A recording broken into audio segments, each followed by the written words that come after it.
Sonic, go, everybody. It's Deep Dive Zone, the Sonic review series for fans of all shapes and sizes. And if you know what those letters mean, well, they mean Sonic, but they're specifically a reference to the opening of tonight's subject, and, well, quite a lot of nights in the future. It is Sonic X, the classic? The something, 2000s, early 2000s anime Sonic X. I mean, it's 20 years old. I think it's considered retro now. Yeah. God help us. I just mean that classic remains to be seen. I have many opinions on this show. Some of them mixed, some of them good, some of them bad. But, yeah, we'll see how we all feel about it. You know, this is a groundwork show in a lot of ways. It's the first cartoon to contain full-length adaptations of, games other than Sonic Spinball, I guess. It's the first full-length animated series out of Japan. It is the longest Sonic show still. Sonic Boom has more episodes, but they're half as long. Yeah, they're done like SpongeBob episodes, or your standard cartoon. Yeah, and, well, to our audience, I want to say I'm sorry for lying to you. On our previous bonus video, I said we were going to all be doing the Japanese version of this, but I underestimated the power of convenience that a dub has, and so Bruce and I will be taking the Japanese version. Lauren will be taking the dub. It is a legit. I will give Lauren credit. It is I can understand the power of convenience a dub has. We're not gonna give him too much shit for it. No, I am accustomed to the dub. I don't really care about the changes. They don't bother me. And that's totally and I can say there is one definitive advantage, which is Mike Pollock. That is true. If I could get a version that was the Japanese version with Mike Pollock still as Eggman doing English, I'd be happy. That'd be a very weird version, though. I have both nostalgia and love for both casts, and I think that they are better and worse in different moments. I'd say that the Japanese cast has a better track record overall, but even still, it is not the performances that are even the problem with the dub for me most of the time. And we will note, like, the big moments that are like, oh god. And even some of the moments where the dub did do the occasional things better. Once we get to that boat episode, we're gonna talk. But, yeah, I don't know. I guess, do we talk about the openings? Do we do Sonic Drive versus Gotta Go Fast at all? No contest, unfortunately. Yeah, there really isn't much of a contest there. I'm waiting because I'm trying to see if there's going to be a punchline where each of you says a different theme. Oh, well, I mean, I think you can probably assume which one I prefer. I don't know, because... Evan, you know me. I watch anime in Japanese because they have better music. Yeah, but you're also a meme. I spoiled my opinion 2 days ago for you, Devin. Devin doesn't even remember. Oh, no. What a great friend. Okay, I think we're in agreement here, which is the Japanese one is better. Yeah, the Japanese one is way fucking better. Gotta Go Fast and its consequences have been a disaster for the human race, if I'm going to be honest. Gotta Go Fast is funny because of what it triggered with the Sonic fan base. The Japanese opening is just better, period. Sonic Drive is just a good song. It's Hironobu Yeah, Sonic Drive is Kakeyama. just... Yeah, no. It's the Sonic Drive is just catchy as fuck. That's right, it is the Dragon Ball Z guy. I forgot about that. That makes it even better. Yeah. So yeah, and frankly, I do also like the Japanese opening better because it's very funny because it actually is, more comprised of original footage than the English one, which reuses clips from the show, but it actually has bits and pieces of the original pilot, which is funny because it means that you can see animal person citizens in the background where they don't exist in the normal show. Yeah, I remember I was watching that and I had to have Kayla explain that to me, why it looks so different from the show. Now, why might that be? Let's find out. Let's start with episode 1, which is Enter the Supersonic Hedgehog, or Chaos Control Freaks in the dub. Starting with our hero, Sonic the Hedgehog, infiltrates a facility commanded by the evil Dr. Eggman to rescue a kidnapped girl and secure a stolen Chaos Emerald. However, the nefarious machine teleports him to a world he has never seen. We actually start with Big the Cat. I was going to say, you say we start with Sonic, but we don't. We start with the best character. Okay, we start... We start with a shot of Big the Cat as our cold open. Yes, he is still our start. They're getting this character right off the bat. I was impressed from the first frame. Like, we wow. start off with him asleep fishing. It's perfect. I wish I could fish in my sleep. I mean, I doubt he's actually fishing, to be fair. I had a dream a while back that friggin' Neil Armstrong was working at the same factory with me, and he started ripping concrete chunks up off of the floor and throwing them at me. Congratulations! My point is that sleep is weird and enables various powers in people. I guess so. Anyway, let's get to Sonic assaulting this Eggman fortress, and this looks cool as shit. Yeah, it does. This is a really solid intro to the show. The action is great. I wouldn't have known it was an Eggman base until you see the spring with his face on it. That is fair. But that is like, if I'm gonna have one criticism for this show, it's that the robots don't really look like Eggman robots a lot of the time. Yeah. Now, coming off of Archie, where they also never looked like that, but I'll say you know what? Too. You know what? I'll say these tend to look a bit more like Eggman robots than the ones in Archie. Well, the nice thing is that this show is obviously, it's the most accurate adaptation of Uekawa's designs, which means that the aesthetic overall lends itself more of an anime feel anyway. Sure. Well, and Sonic already lends himself a very anime feel, so he lines up. This show does the aesthetic does end up still pretty much working out. Yeah, I mean, it's definitely subject to change because this first episode, animation pretty good. There's a lot of really good momentum, and there's even some moving background shots during this sequence. Yeah, no, I was actually surprised by how well animated this first episode was. Definitely an engaging start. Yeah. It's a very strong start. It's stronger than I actually expected, because thought I'd watched this episode before, but because this is a show, I think, much like I think I mentioned with Adventures of Sonic the Hedgehog, is a show I've seen bits and pieces of years ago, and I thought I'd seen the beginning of it. Context and even the language does make a difference. I feel, one of the things is that, the atmosphere is very different depending on the language because the music is different. That's a big anime problem in general. I was aware of that. Again, Dragon Ball comparisons, but yeah. Dragon Ball Pokemon does the same thing. I want to saw people's hands off when they say the Falconer score is better. Anyway, Jesus Christ. Okay, Tails and Amy. Alright, Tails and Amy. Sonic gets catapulted up, and Tails and Amy show up in the blue tornado, which is odd, because that's something that they built in Sonic Adventure 1, which has not happened yet in this timeline. I mean, yeah, but this is still very much separate continuity. Yeah, it's separate continuity, obviously, and also the show, even early on, is clearly taking aesthetic choices from Adventure 1 and Adventure 2. Yeah, and you know what? We'll see why that tornado is blue later, and it's really, really funny, actually.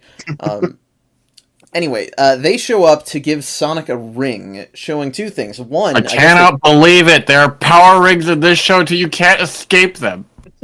One, yes, this is the same as Sat AM. Rings are basically a power-up for Sonic.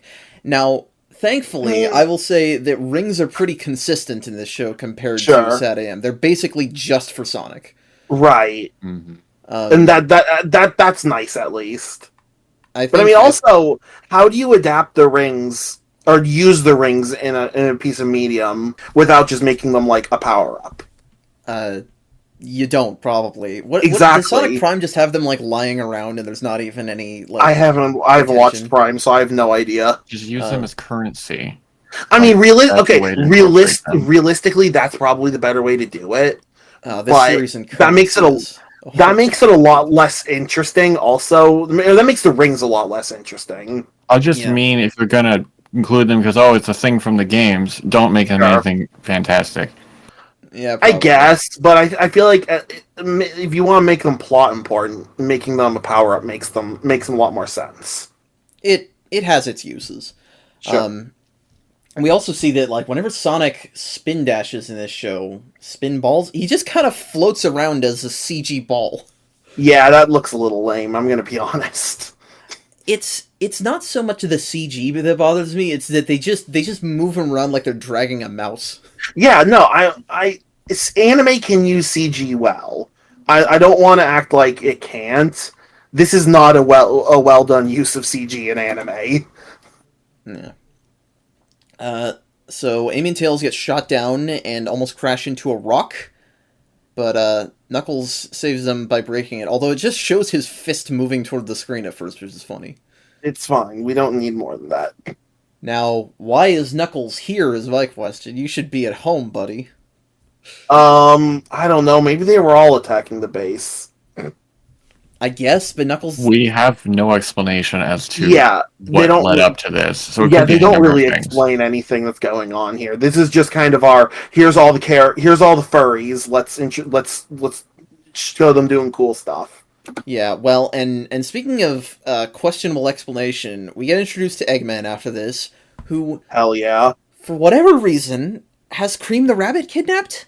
Yeah, I don't... They could have just had a Chaos Emerald. It's very easy to explain it. Maybe she had the Chaos Emerald and he took her. I guess. And he's like, oh, well, I might as well have a hostage. I mean, the Eggman thing. That is a very Eggman thing. It is funny, though, that between her and her mom, they're just the no explanation gets kidnapped family. Jeez. Also, Rouge is spying on him?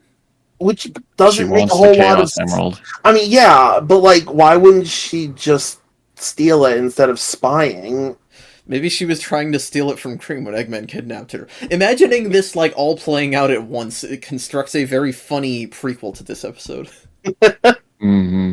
My favorite part of the situation, though, is how immediately I can see they're getting Sonic right here, because Eggman is like, oh, ha, ha, you can't stop me, Sonic. And Sonic just stands there for a minute, lets him put in the Chaos Emerald, rig up everything, and have the button ready, and then he's like, nah, I'll stop you before you can activate it. He's so overconfident. Yeah, this is definitely our best characterization for Sonic in any game, or most accurate for any show we've had so far. Which, I mean, that's not that hard, let's be honest. Well, that's one of the things about this show, is that Japanese Sonic purists, for either the Japanese versions or just... Well, I guess that's all it would mean.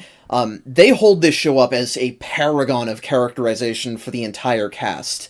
And I have disagreeing and agreeing opinions on that at different times, but Sonic is pretty much perfect. Yeah, Sonic is good. I think at least at the moment, what we've seen, everything lines up with game personalities. Yeah, I mean, I don't know about the Knuckles thing, but again, the Knuckles thing. That away. Yeah, the Knuckles thing. I mean, he has a habit of just leaving Angel Island. It's not inconsistent with the games. It is not. Anywho, yes, this whole scene is good. I love that Eggman is he has a certain amount of confidence in the face of Sonic being here at first, but as Sonic just shows how cool and strong he is, Eggman gets increasingly more flustered and desperate before his machine gets broken, and he's like, fuck it, I'm doing it anyway. And I don't know what this was meant to do, but it causes a resonance cascade. It is kind of like Half-Life-y, actually. I didn't think about that. I mean, I guess they're both just big portal events.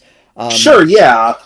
But Knuckles identifies this as chaos control, which I guess works. I guess chaos control is how Shadow teleports. Yeah. Bigger instance of it, but I guess a machine does it. Yeah, I guess he knows that. Who knows? But I mean, Knuckles knowing about chaos stuff does line up. It does. Yeah. That makes sense. Big explosion. Title card in the Japanese version, not in the English version, I'm pretty sure. No. And Sonic wakes up somewhere dark. Yeah. It's a little odd because, okay, it's dark because, it's probably your eyes adjusting after being unconscious, right? But he can see the cars almost hitting him, just not the city around him. That's a little weird. Yeah. But, yes, he wakes up and he's in a city full of cars and humans. Oh! Ooh. He acts all surprised, which, I mean, I guess there's a lot of them. Yeah. But he's even like, wow, they're talking. But, you're familiar with Eggman. To be fair, though, as far as we know, Eggman is the only human on this version of Sonic's world. But he's still seen a human. Well, he doesn't know what a human is, so it's like, as far as he knows, Eggman is the only creature of his species, and now suddenly, here's an entire city of them. Well, and plus, Eggman is a pretty unusual looking guy. He is. These humans are just normal anime. Which is also weird. I mean, I'm not 100% familiar with this. I have ideas of how this plays together, but I'm interested to see if that's ever addressed and in what way. Mm-hmm. The fact that they look different? Uh-huh. I see. That is an interesting question. But yes, so the premise of this show is that Sonic and friends are on something approximating Earth and are actually native to a different world, which, fans of the series since the early to mid-2010s may have some opinions on. But it essentially is a device for introducing Sonic and friends to a lot of more conventional human stuff. Sort of a fish out of water story is what this show is going for. It's an excuse to have random filler. I wouldn't even call it filler per se, but maybe not really filler, but it's an excuse to have episodes where they just do random human shit. Yes. My problem with this is not like that it's a bad idea or anything, but that it screwed up my understanding of the Sonic universe for the longest time. Because when I was a kid, I just assumed this was the way all continuities worked, and Sonic had been transported to another world, and that's why some of the games humans don't show up. Absolutely, and that's the thing. I can understand that, yeah. A lot of people thought that this show was canon or something approximating canon for a long time, myself included. And honestly, I wasn't going to bring this up until later. Sonic Team themselves were somewhat included in that bunch because my reason for bringing up the early 2010s is that there was this period of time where in interviews, Iizuka would say things like, "Oh yeah, Sonic and friends are from there's two worlds in Sonic, one with humans and one with only furries." And that's stupid. That is insane. That is interesting because that's been kind of modified now. They have retconned it in the past couple of years to be just that humans and animal people live on separate land masses. Yeah, which makes a lot more sense. It's better. I'd still prefer they were just integrated society. Well, sure, that would make it the most sense. But if you want to have the society separated, just have them on. The furries live on the small islands, the humans live on the big land masses. Yeah, and I think that the human world and Sonic world thing, it makes sense for this fish out of water story. I hate the idea of that being in the games because it's just you're complicating your world for no reason. But yeah, that doesn't need to be in the games. Yeah, and thankfully it is not anymore. Anyway. Right. But it does mean that a lot of the characters being introduced to the world leads to very, very silly scenes like what's going on here. We have these bumbling cops harassing Sonic. And it sets this running gag, right? Where, because they're anthro characters, they're animals in huge quotation marks, but they treat them like they're real animals. Yeah, I don't get... Maybe it's just because Sonic... I think he initially just doesn't talk to them. But it's like... Okay, I don't think they call him a hedgehog. I think they think... No, they do. Do they call... Okay, I thought they called him a cat at first. No, they call him a hedgehog, and then I think... And then they comment, no, he's too big to be a hedgehog. So I think they go with cat after that. Was just... How could anyone mistake this for anything other than a space alien or something? I mean, yeah. That's been my question... That was my question specifically with, like, the movies, and now, since it's effectively the exact same plot, the question moves to this as well. I assume it's one of those things where the way you're seeing it is not exactly the way it is truthfully in universe. Perhaps Sonic looks more like an actual hedgehog in universe, but they're not going to change the design because we know how that ends up. Yeah, I mean, to be fair, I know there's a scene in the Sonic X Archie comics that has a real-ass hedgehog. Oh yeah, I forgot about that. But, Devin, I think you've also mentioned those are technically their own Sonic X continuity? I would love for them to be canon. They cannot be canon with certain storytelling decisions. Right, yeah, they're effectively their own Sonic X continuity, which is also stupid. The show is canon to the comics, but it also completely contradicts the show in some ways. Oh my god, that's so stupid. It's okay. The Sonic X comics are a silly farce. They're not going to be taken that seriously. Sure, they're their own can of worms, basically. In any case, Sonic fucks around with the cops. He jumps out of their way. They put him in a net. He runs with all of them and crams him in a cop car by jumping through it. Sonic says a cab. Just good slapstick humor here, and I especially like once he runs off the deadpan reaction of the cops in the car going and seeing him and realizing he's running at 60 kilometers an hour. Which, by the way, is not that fast. It's fast for any living creature to move. Yeah, but 60 clicks an hour is like, I think 40 miles an hour or something. That's still faster than any land mammal. Right? Probably. Cheetah only runs at 30, right? Probably, I don't know.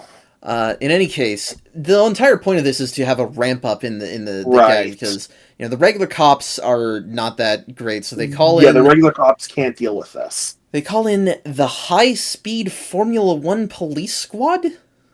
Okay. Very weird. Okay, I will actually say there is some connection to reality with this. What, there's actually Formula 1 cops? Not Formula 1, but cops in Dubai. And in fact, this entire city reminds me a lot of Dubai. What, because it's excessive? It's excessive, it's also surrounded by desert, I think. At least in this first episode it is. Huh. But no, so cops in Dubai, because there's so many people in Dubai with exotic cars and supercars, cops in Dubai have to drive the same kind of cars to be able to keep up with potential criminals. Yeah. So you will see cops in Dubai driving Lamborghinis, Bugattis. They're driving like souped up Chargers. They drive all of these fast cars to be able to keep up with criminals that might be driving stuff like Ferraris. Good to know. I was not aware of that. This is still different from that. I mean, yes, because they're driving F1 cars, but there's some connection to reality there. Yeah. So yes, the Formula. Make a note here before we get into the high speed chase.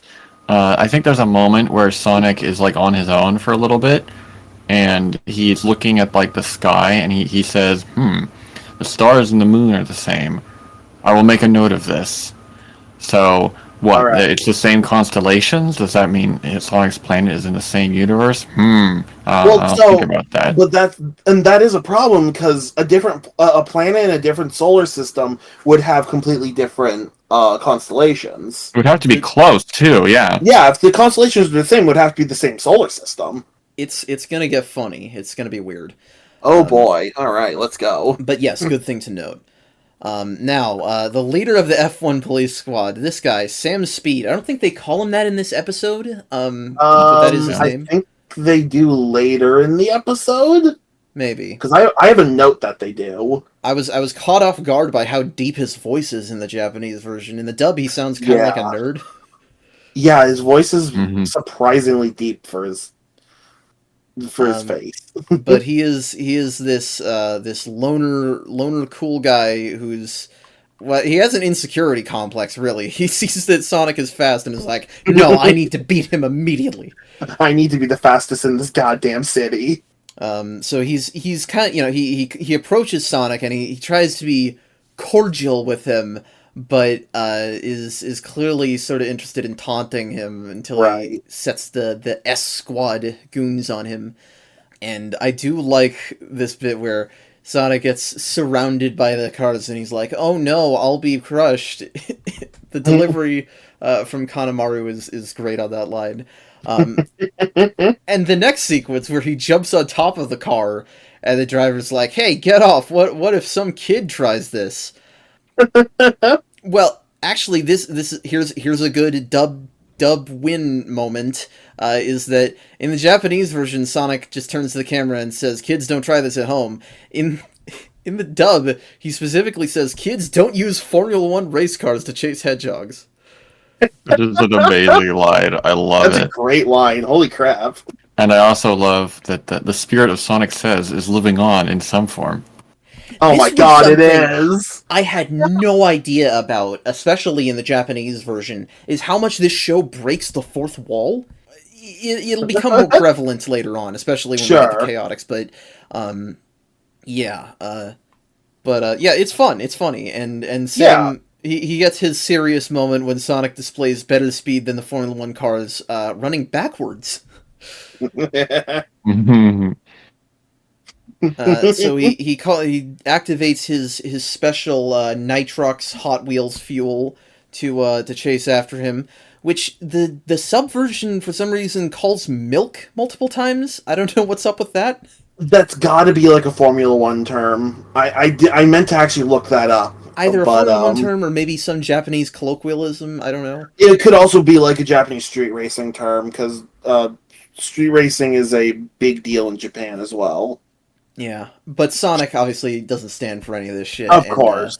he goes full blast, breaks the sound barrier, outrunning him, and Right.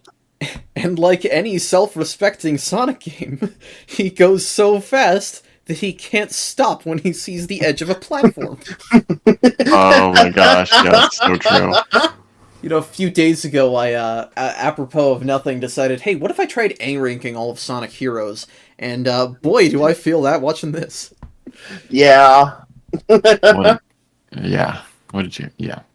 And, actually, Lauren, I had your Sonic Adventure 2 experience, or maybe Matt's Shadow the Hedgehog experience, where I like the game better when I'm trying to do well. No, it's true. It happens with a lot of Sonic games, actually. I can feel Bruce's, like, suicidal impulses. I'm sending them to you over psychic waves. Anyway, Sonic is not too chuffed about that, though. He just floats above the city and is like, wow, this is beautiful. And He does this a lot. Yeah. He'll have fun messing with Sam. Why is there like a bridge that just ends? It's just an unfinished highway. It is just unfinished? Okay, I can remember if they actually say that or not. Yeah. Does X's Sonic Planet not have cities? Whatever. I mean, that's a good question. You know what? That's probably true. They're probably... Well, they have cities, but maybe they're just not as big and industrialized. That's fairly constant, actually, across all of the franchise. Yeah. Is that humans live in more industrious... Yeah. But we do see here the standard narrative weakness for Sonic. Water. Yep. We have some friggin' Looney Tunes ass flailing around in the air before Sonic lands in this pool near a mansion. Rich people. They have two pools. Oh, double rich people. And it's like, yes, I understand that Sonic can't swim. Sure. I don't know if he has to act like a dumbass trying to get out, though. I mean, I don't know. He's panicking. I mean, he is sort of. I don't know why he can't, like, walk. He just walks in place. I mean, yeah, he should. Well, because he's like running in midair. He's not, or mid water. He's not on weird. He's not on the pool floor. But I wasn't really paying too much attention to that because I was shocked to hear the background music sounded like drowning music from the games as it was getting more and more fast paced. I was like, oh my gosh, there's such a subtle reference. That's interesting. It may be a reference. It may be coincidence. I think it makes sense that if you're composing a track for Sure, yeah, that, you could do that. But that's interesting. Yeah. Either way, it takes the help of somebody else to get Sonic out of the pool. It's a young boy who wakes up. Sora from Kingdom Hearts. Yeah, you beat me to it. Welcome everybody. I knew if I didn't say you would. Welcome everybody to Chris Thorndike, It's everyone's favorite Sonic character. The most important character for the first 52 episodes of this show, basically. Right. I am interested to see how we feel about him because, right now all he does is pull Sonic out of the pool, and that's the end of the episode. But, I've heard people say for a long time, like, Japanese purists will say, you only hate him because of the dub. And I don't know if that's true. I don't know if the dub will even make Lauren hate him. But I'm interested to see where this goes, because this is the first Sonic media property where a human character is first and foremost a central part of the narrative. Right. Like no other Sonic property has done that before, and frankly, other than the movies, no others have done it since. 06 kind of. 06, actually, yeah, and I guess sort of the storybook games. So better say at this point in like the series history, in like the early 2000s, no media had really done that yet. Yeah, but Chris saves Sonic from the pool, and Sonic speaks his first word to an Earthling to thank him, ending with our traditional "I'm Sonic the Hedgehog" introduction. And of course, Chris immediately asks, "You can talk?" Yeah. I mean, fair enough, honestly. And that's the first episode. And you know what? As a first episode, setting things up, it's not bad, honestly. It's a pretty good episode, I think. I like it. It's pretty solid, honestly. I don't know. I kind of got out of it once Sonic was transported. It ramped down so much, and it's really it goes on a little too long, in my opinion. Part of that might be because we suddenly, like halfway through, we get any connections to Sonic or to the games kind of ripped away from us. That is a good point, is that it starts out with stakes and feeling very Sonic-y, and then it transitions to something low stakes and not Sonic-y. It basically transitions to an isekai plot. Well, you go from having missiles shot at you to, oops, I fell in a pool. Right. Which, granted, for Sonic, they're both equally as dangerous. Yeah. But it does its job, at least.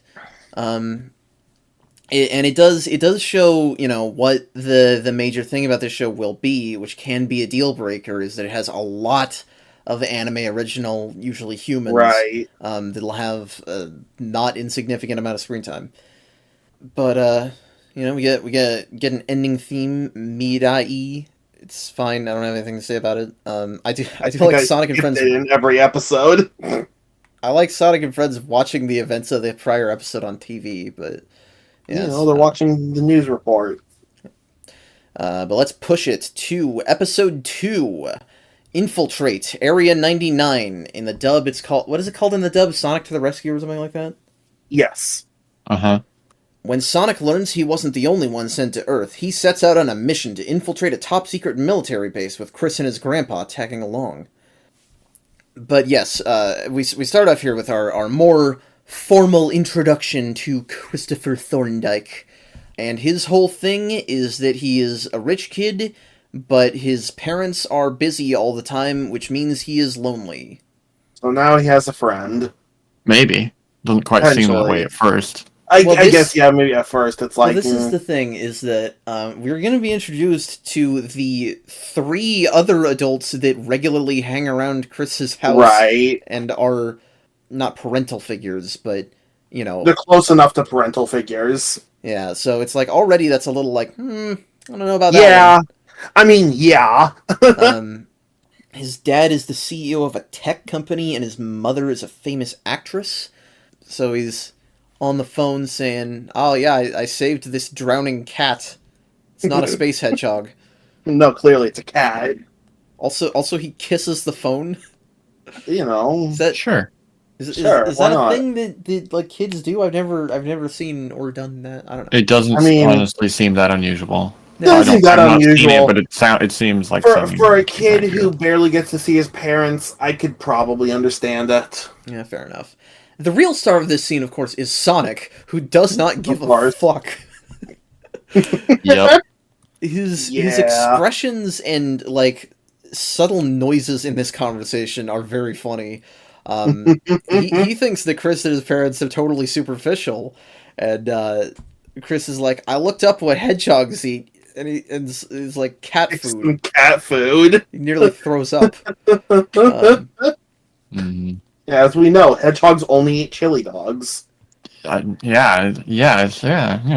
I think definitely. There is at least something approximating a chili dog eaten by Sonic at some point in this show. All right. Wait, really? Wow, I'm surprised. I don't remember if it's a chili dog or just like a hot dog. It's probably just a hot dog, but I will hold you to that, Devin. Yeah, I'll be looking out for that.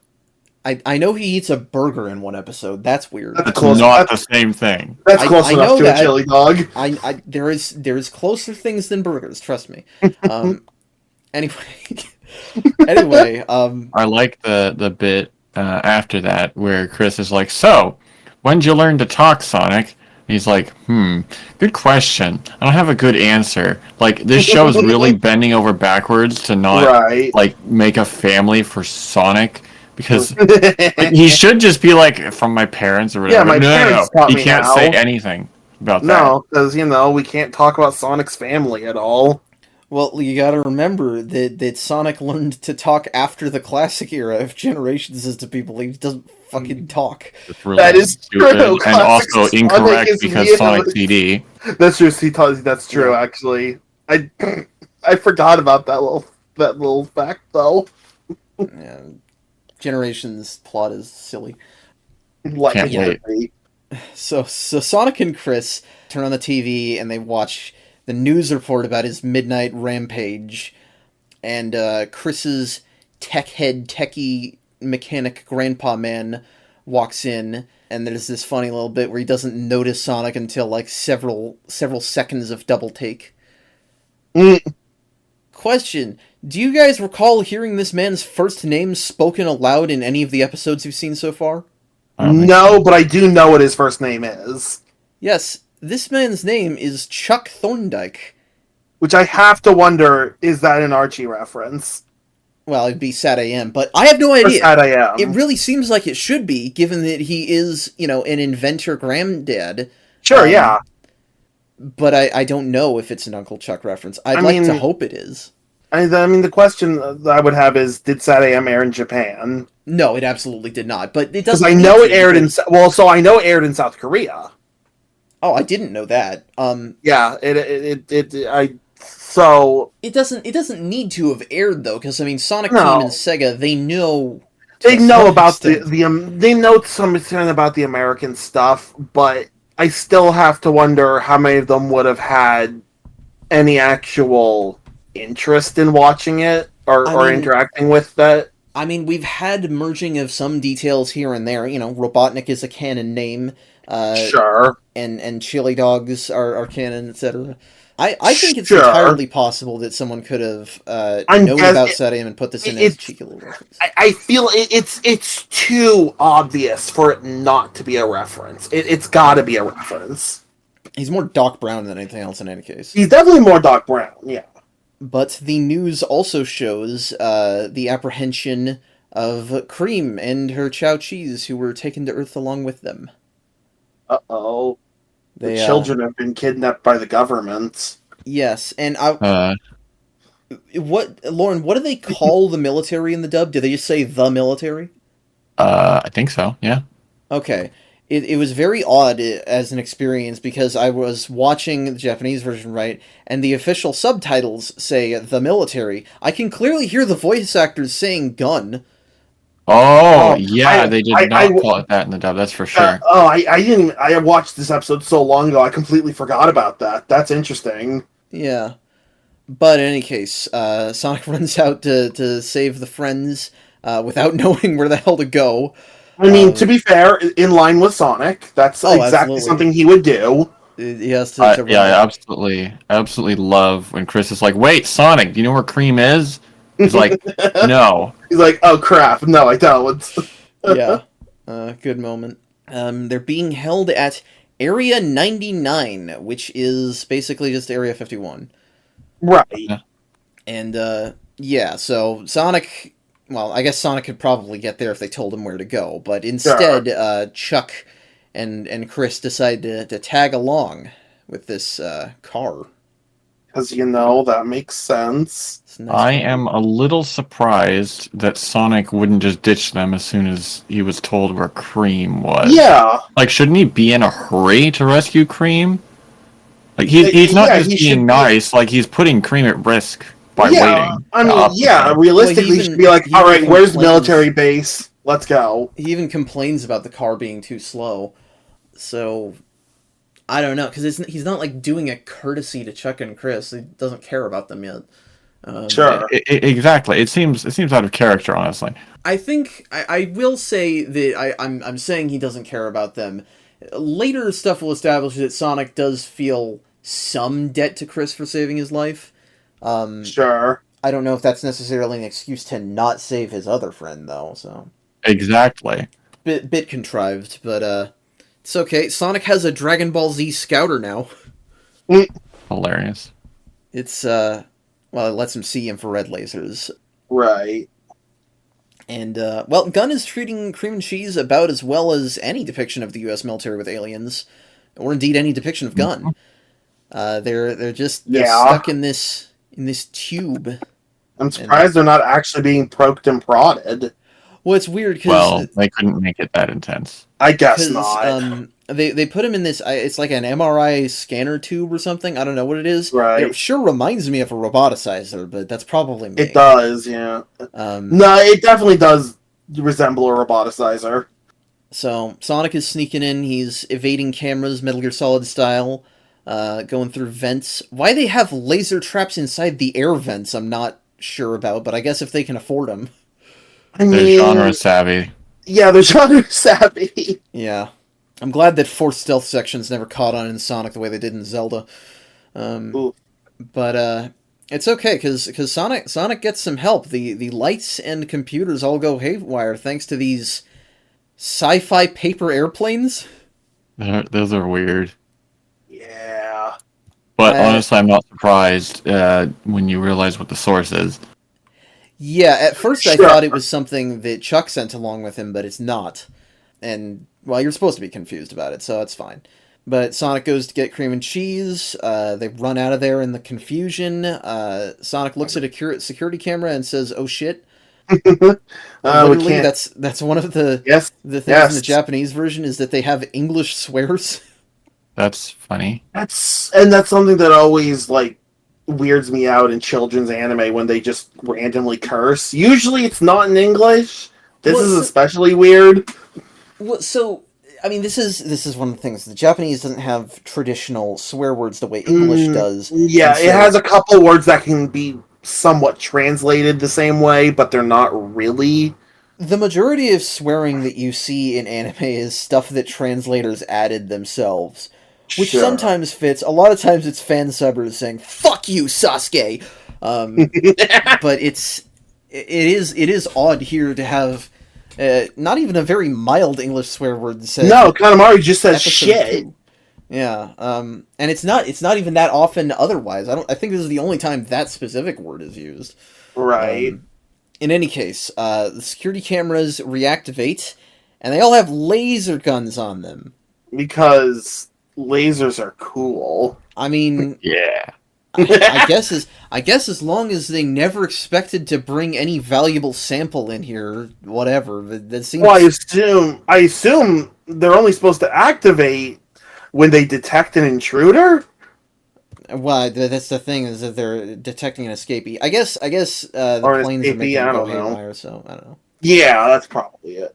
And that's true. Is that the reason too not to have these is that the lasers go nuts and they destroy large parts of the facility. Like if the walls get broken down, they destroy the stairs and they have to jump across at one point.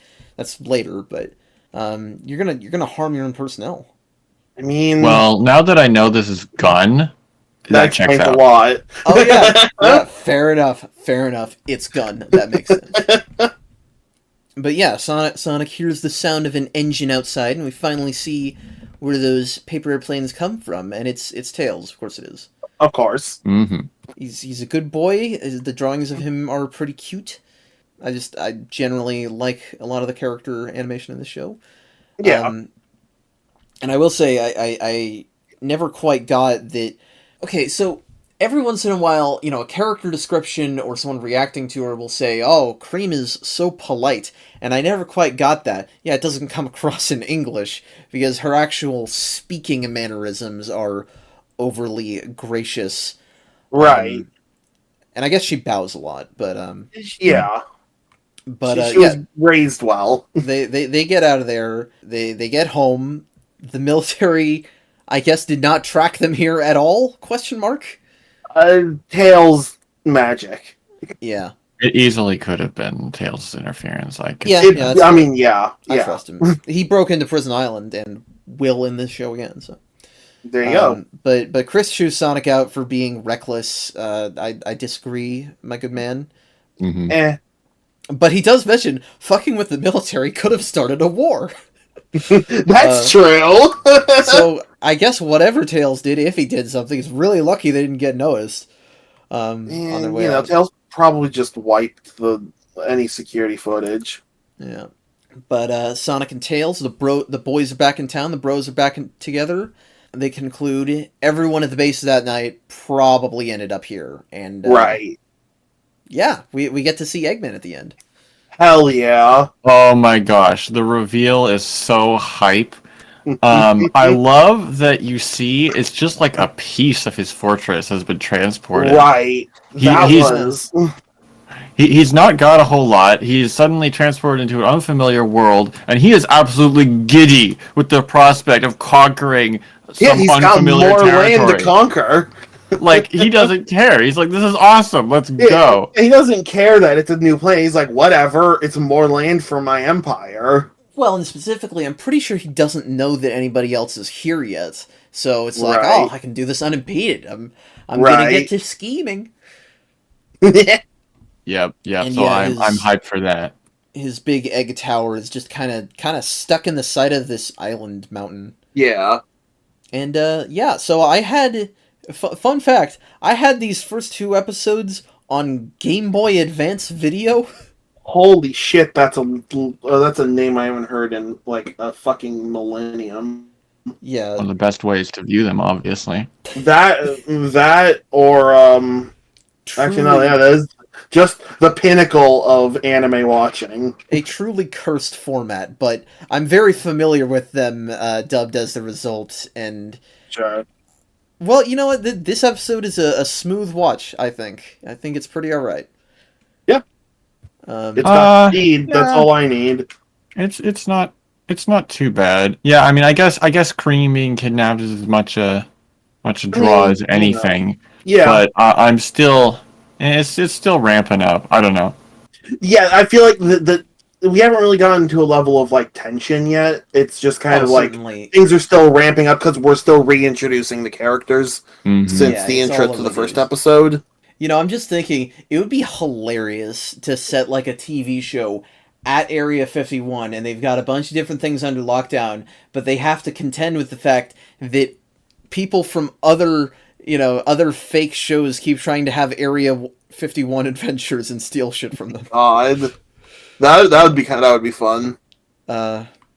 That's not what we're getting now, though. Right now, we're getting episode 3, Dr. Eggman's Ambition, or as the dub calls it, Missile Wrist Rampage. Dr. Eggman has landed in this new world and launches an attack on a nearby city. I cannot stress just how happy I am to finally see a show rocking Sega's Eggman design. Oh, yeah. Yeah, this is cool to see. Like literally, the only other non localized Robotnik that we got was the OVA. Right. That's true. Yeah. And just I've come to have some appreciation for American Robotnik, but he's never gonna beat either of the Japanese designs. No, I mean, I can appreciate like Sad AM Robotnik. I honestly have no preference one way or the other, but it is cool to see this version. Yeah. Anywho, so Eggman's base. One of the things that Eggman has in this show is that he keeps all of his robots on cards, which he then mechanically shuffles into a slot machine. Which seems like was some attempt for like a trading card game. I thought this was simply Eggman was like, I can't decide what robot I need to use. I know, let's leave it up to chance. Which seems like a very Eggman thing to do. Well, that's definitely why he has the slot machine, is that it's not like it actually, you have to get any matches on the slots. It just chooses the robot at random. Sure. I just don't get why he has the cards. Like, you just have the slot machine choose it. All of his inventions right there. So in his hands, we can sift through them. I mean, I don't know. Yes, I'd rather just have a guy. I didn't think it was that weird. I thought it was funny. It's fine. It's just an odd Yeah. decision to me. But yeah, he's gonna choose this big chunky one. It's E23. I don't remember, like, the robots, they have E series names and they have like colloquial names. So I don't remember if the Japanese version calls this one Missile Wrist or what. I'm actually searching up on my phone. I think it does. In, Maybe. in any case, yeah. So we got big robot of the week basically. Oh And boy, I hope you're excited for Monster of the Week. in some ways, I am. I'm used to it. Yeah, I mean, I don't particularly mind it. In any case, we get to see the other characters that this episode is bringing in, because Knuckles and Amy are in a sewer. I mean, that tracks for Knuckles. I'd expect to find him in a sewer. Amy, less so. She's They just got sticking by transported Knuckles because together for she's the some only reason. only thing she recognizes. Right, no, I mean, sticking with Knuckles makes sense here, but, like... Well, it makes walking around sense a in general. sewer. They don't get along. They kind of shit talk each other. Yeah. Well, honestly, this version of Knuckles is just very antagonistic in general.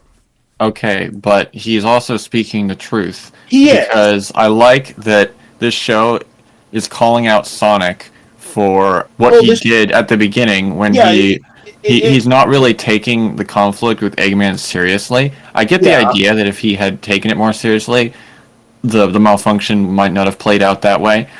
I mean, Knuckles is right, I appreciate though. that. I will give him that. Knuckles is right that this is effectively all Sonic's fault. I agree. I think it makes sense for Knuckles to, at some level, blame Sonic. I don't think he needs to be like a dick to Amy, but no, she is also intentionally like slightly annoying. So yeah, he does threaten to leave her behind. She's like, oh yeah, but yes. So E23 bursts out of the ocean and immediately starts wrecking shit. I mean, doing giant robot things. Yeah, he scares all the people off the beach. He starts running through the city, and Eggman's sort of following along in his the Sonic X Eggmobile, which is pretty close to the game one, but it has these like sleek wings and like a pinprick on the bottom. I don't know how he's supposed to land it with that. I would assume he wouldn't fully land it. Yeah, I guess. I don't know. I'm going to be quoting Eggman a lot here because he's just a joy. I love how after scaring off everyone at the beach, he's like, there's nothing more fun than making waves at the beach. I think, yeah, Dr. Eggman is the best, and the way that the dub handle him is they gave him lots of zingers. So yeah. And conveniently for Eggman, Sonic has just gone off on his own to somewhere, I guess, just exploring, which means that he's not anywhere near the city to be able to stop Eggman because he doesn't know that he's doing it. Mm-hmm. And this does play into part of the show's formula, which is that they try to keep Sonic out of the action until it's time for him to play hero. It's better than Dragon Ball in that you don't have to wait hours for that to happen, but it will become a formula. I expect that with shonen shows, though, so it doesn't really bother me that much. Well, I mean, for all that Sonic gets compared to shonen anime, and obviously it steals tons of shit from Dragon Ball, it's like, there are ways that I wish it was more like some of those shows sometimes. Like, I mean, this show is kind of the ultimate shonen formula, at least right now. We'll get to my opinions on that. Anyway, what I do love right now is Eggman following the robot through the streets and him just like being bored and giving like a weak chuckle because of how unchallenged he is. Yeah, see, if this becomes a formula, it might get annoying. But for now, It's fun. Like, it's almost scary, actually, how effective Eggman is when Sonic and company aren't around to stop him. Because he's actually a menace. He just is made to look like a fool a lot of the time. I was talking about his comedic lines earlier, but there's this moment where he asks the police to surrender, and they are like, yeah, we surrender. And he's like, I can't stand quitters. Give them what they deserve. Yeah. Jesus Christ. That is cold. Well, and it's weird because he basically takes E23 to the roof of a building to announce, "Oh, I'm gonna take over the world." And there's this running joke. Not even it's just a bit that they keep doing for a while, where Eggman is like, "I'm gonna threaten the person in charge of this city," and the cops are like, "Well, I'm just a cop. You want the police chief?" And it's like, "All right, give me the police chief." "Oh, I'm just a police chief. You want the mayor?" "All right, well, give me the mayor." And then the mayor's like, "Oh, well, you need to talk to the governor." It's like, and Eggman's just getting increasingly frustrated with the bureaucracy. Yeah, it seems like he's about to shout a command of some sort to his robot. He's like, "I've had enough of this missile wrist," and he's about to say something, and I feel like he was about to just stop caring about talking. And just in the nick of time, that's when I don't remember who shows up exactly, but somebody from It's the tornado. I think it has Tails and Chris in there. Right. This is during the period of the show where Chris needs a helmet to fly in the plane, but all he has is a football helmet. Also, this part is definitely a coincidence. The mayor who talks to Eggman really does look like Mayor Bulliani from the Archie comics. And yeah, that's where we get the whole, "Oh, that would be up to the governor or the president if you want to control this city," and Eggman just is like, "Oh my god." Too much bureaucracy will just destroy the city and build it again. Eggman's I feel like expression that's what he was about to do. Yeah. But yeah, so Tails and Chris get here in the tornado. Tornado can transform just like in SA1. It goes into the X formation, and well, I gotta like it while it lasts. And Amy and Knuckles see this, or rather Amy does at least, and she's like, "Oh, I'm gonna go to help," but leaves Knuckles behind outside the elevator in the building. And I was excited because I was thinking, "Oh, are we gonna see some epic Knuckles climbing moments?" No. But he just takes the stairs. And Sonic is finally on his way. He was like fucking around in the Arctic, right? Is that what's happening? Something like that? Was he? I think that's where he was. But he eventually runs back and sees people watching all this on the TV. At the Tony store. Is that what it says? That's what it says. The Tony store. That's one of the things, is that international versions of this show, none of the signs or books have any text in them. And they... we get to lose all the weird bootleg anime shit. There is a lot of weird English in the Japanese version. Well, a lot of that is also because animes like to use legally distinct brands. So that's where you get stuff like Whack-Donald's. Unless you're JoJo, but yeah. Unless you're JoJo, then whatever. The lightning strikes the Pepsi sign. But yeah, so everybody's converging upon the top of this building, where Amy is desperately trying to hit E23 with her hammer. And I was really excited because I was hoping that was going to work, and it doesn't. Yeah, it's a little surprising. I don't know, that should work. I mean, yeah, I feel like at least knock it over or something. Yeah, I feel like a lot of media undervalues the Pico Pico hammer. This was during the era of Amy being the normal one, so it's not like making her strong enough to do significant damage. She doesn't have zero moments of combat in this show, but it's not a ton. Stupid though. She has a giant hammer, bro. Well, they just shouldn't have given her the hammer if that was the case. People nowadays say, "Oh, Amy is too much of a strong action girl. She needs to go back to the way she used to be." Fuck you. She should be a strong action girl. You're She's wrong. so much better that way. Yeah, well, those are the same people that thought that heroes in battle were better characterizations for her. So oh God! I'm not taking them. Anyone who likes battle's characterization doesn't like Amy for the right reasons. They like Amy because, Amy Sonic cute. Most likely. Either way, that is disappointing to see. Yeah, however, I was still actually kind of surprised to see Eggman take Amy as a hostage and threaten to just crush her. Yeah, he's not playing around, even if he looks like he is. I like that he excuses it by way of saying it was self-defense. Of course. And, yeah, so, Sonic is finally getting here. Chris hands him a ring. Where did the rings come from? They always get handed to him, usually from the tornado. I don't know if it's always from that. I'm pretty sure it is. So maybe it generates them or something? Yeah, I mean, the first one we saw, Tails literally launched it out of, like, a Hellfire missile. Yeah. You could just have a supply. I don't know. Yeah. I assume that maybe they would explain that later, but who knows? I mean, to be honest, I don't expect them to. Here's the thing. If you removed the rings from this show and just had Sonic able to do all of this stuff naturally, very little about the show would change. I mean, yeah. Uh-huh. There's very, very rarely a plot point where it's like, oh, we need a ring, but we don't have one. That's almost never happens. Either way, I do like Sonic fighting against Missile Wrist here. He's jumping off the arms and he's taunting it and making fun of it. Does the Cossack on it, slaps his ass, and he ends off by getting it to hit one arm with the other.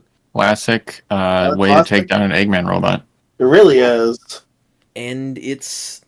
Well, this is the other thing about this, is that this show, it's not that it doesn't have any action, but there's no protracted long fights in this show. It tends to be not one-sided per se, but... Very much, what I've seen at least, it tends to end up feeling like the characters kind of fuck around with the robot for a little while, and then Sonic shows up and then just bodies it. Yeah. And, well, that's what happens. Robot goes boom, Eggman flies off. We'll see you next time, buddy. I miss you.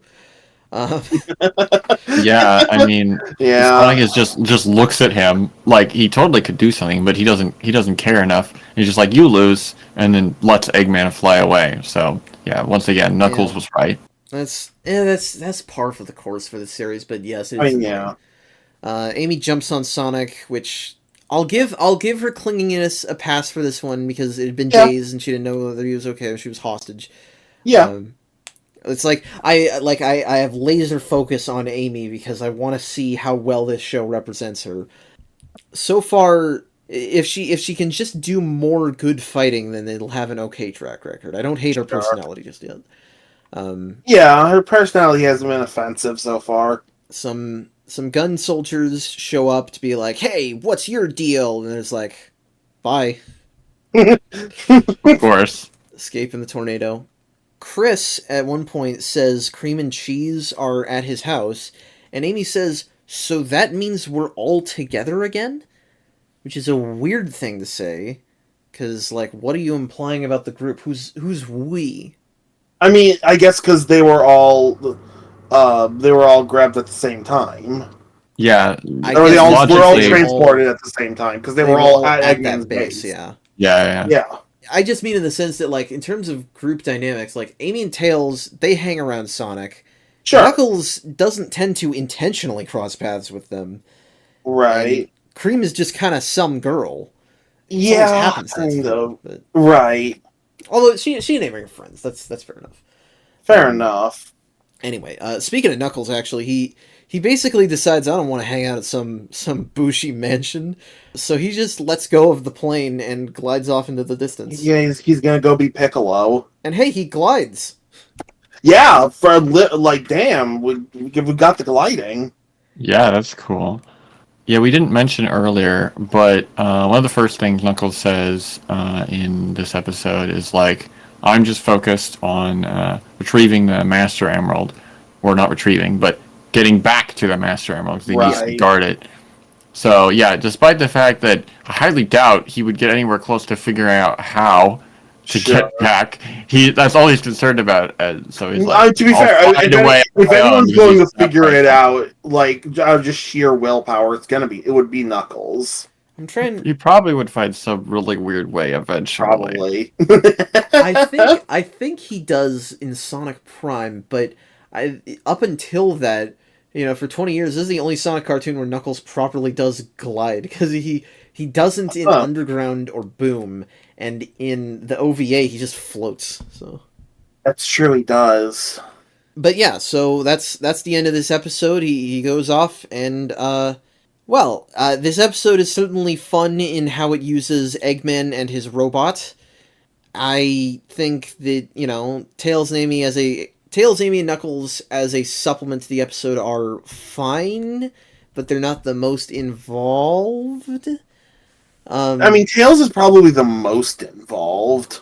Yeah, because I mean he's the ring boy. Yeah. That's a wedding. No.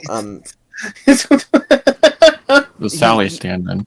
a little bit Yeah, of pretty one, much. yeah. But it's like Chris had nothing to do in this episode. He's just hanging around. So it's like Chris Watch is already on shaky ground. Like, why are you even here? Also, to me at least right now, the main role he seems to be playing is the He's voice of reason audience. to Sonic's chaos. I Why did I say guess chaos like that? That was weird. he's audience surrogate, and he's meant to react to Yeah, things. he's the So audience surrogate. He feels like he's primarily there to be like, yeah, here's some normalcy compared to Sonic's insanity. yeah, but I don't know. So that's the first 3 episodes of the show, and that is all we're doing tonight because reasons. So far, it's off to a consistent start. I don't know if I'm in love with it yet. Consistent is a good way to put it. I think at the moment, at this point, I was definitely thinking like, okay, I could see myself watching more. I think it's definitely going to be a question of how long can this maintain our interest for 20, 22 episodes before any kind of status quo change, and I don't know. Yeah, that's a problem.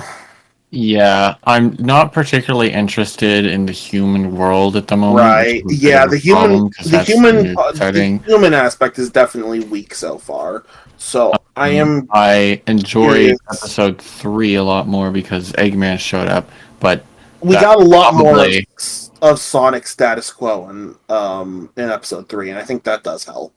I think yeah, it actually has some interesting parallels with like your Sonic Prime, because both of those shows start with very much what you would expect to see from a Sonic show. You have the attack on Eggman's base, and you have the fight for the Paradox Prism in Sonic Prime, and then both of them egress from that to something that ultimately, if not being less interesting, then takes longer to actually get your interest.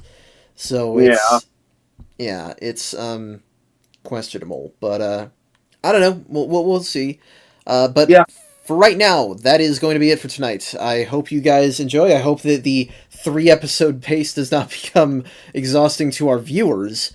It's fine. We'll tinker with it. We'll do whatever. Yeah, There's no we'll hard rules. probably I don't go know up why to I'm 4 or talking 5 like this. episodes later on.